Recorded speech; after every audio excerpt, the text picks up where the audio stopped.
I'm sitting in the upcoming and brand new Ford Focus ST. And if you're any kind of a performance car guy, this is a car that gets your blood boiling. But I'm not here to talk about this. Oh no, I'm here in Michigan at the factory to talk about the new Ford Focus, but the electric one.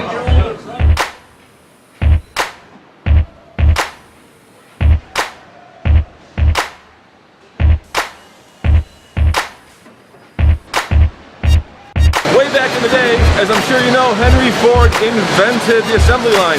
And now Ford is using that same technology to build what they think is a car of the future. The brand new electric Ford Focus being built right here in Michigan on this assembly line.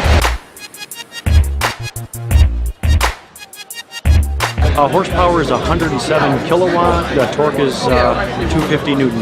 It's a lot of torque. Yes, that's what. Have you floored it? How fast is it to 60? We haven't released those specifications yet. And while Ford was a little light on the details, it did say the EV will charge in about 3 hours when plugged into a 240 volt charging station, and then it will retail for right around $40,000 minus, of course, the $7,500 federal tax rebate. What makes the Focus better than the Leaf? It's really launching off of an already existing platform called Focus, which has already received a lot of critical acclaim in terms of its driving, its steering and handling, and the overall competency of the vehicle, and the fun to drive kind of aspect of the vehicle. Ford says that the new Ford Focus EV, which I'm sitting in right now, will go about 70 miles on a full charge. But what they're really proud of is this. No, not the water bottle, but the fact that the seats in this car are made from recycled water bottles. The MPG equivalent, or the MPGe, is going to be over 100. We're still going through the certification process. And how long does it take to recharge the all-electric Focus on standard household current? Right, 110 is about 20 hours. Oh, it's pretty long. It takes a long time, absolutely. And range? Range on the vehicle we expect to be over 70. So when will you see the electric Focus at your neighborhood Ford dealer?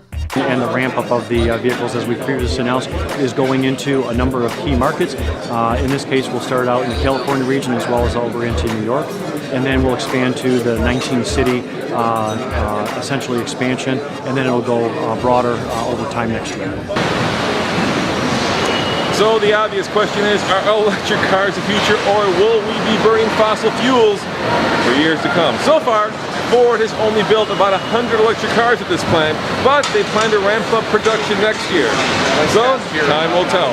As always, this is Roman reporting for the Fast Lane Car. See you next time.